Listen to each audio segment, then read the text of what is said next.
This is Unit 2D. It deals with the cost of electricity and voltage and current.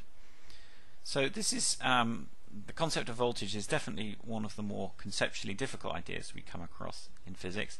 So let's build it up nice and slowly. As so often, we start with the idea of energy here, and we also have the idea of matter. So the tiny building blocks we're interested in again are the proton, the neutron, and particularly the electron. So electrons can flow through metals, and these little dots represent the electrons flowing through our 4 different wires here, and they're getting to our 4 different bulbs. Now the color represents the different voltages. So here we have a higher voltage. So what does that mean? Well, it means energy per electron. That's all it really means. How much energy are these electrons carrying?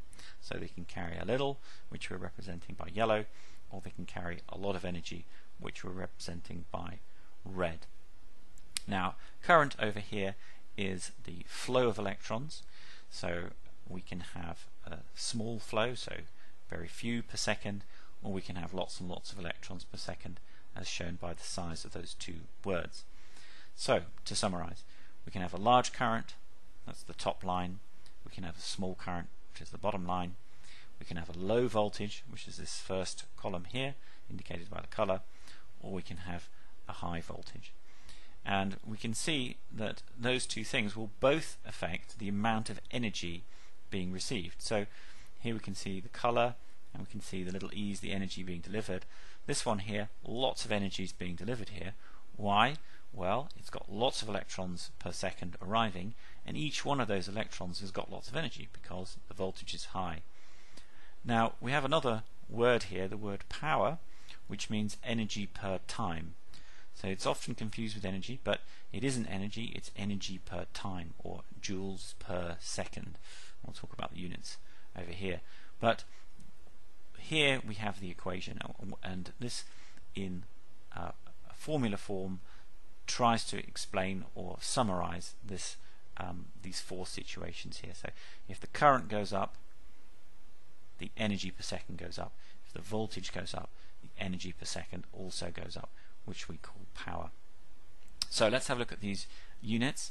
So the unit of power is the watt, and that's 1 joule per second. Now that's quite small, so quite often we want to talk about kilowatts, and that's 1,000 joules per second. The K is the prefix there. We also have the unit joule, which we've mentioned already. So in a lab situation, we'd be quite happy using the joule. So here we have this formula writ large, effectively, or a version of it. So we've got energy here, total energy is going to be 5,000 joules per 7,200 seconds. Now we've got 7,200 seconds there, better known as 2 hours. That's a kind of a human unit we can understand. And as we've already said, joules are quite small, so here we're using kilowatts, so a much larger, more useful unit. And if we multiply those 2 things together, we get 10 kilowatt hours. Now it sounds a bit strange, but what does that mean? It means, well, what's 1 kilowatt? It's the energy transferred when a 1 kilowatt device is on for 1 hour.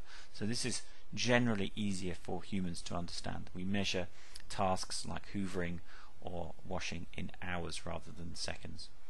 So coming back to this little diagram here, we've got the same thing twice. So we've got, and all we're changing is the unit. So in the lab we might use joules or megajoules, and joules per second and seconds there.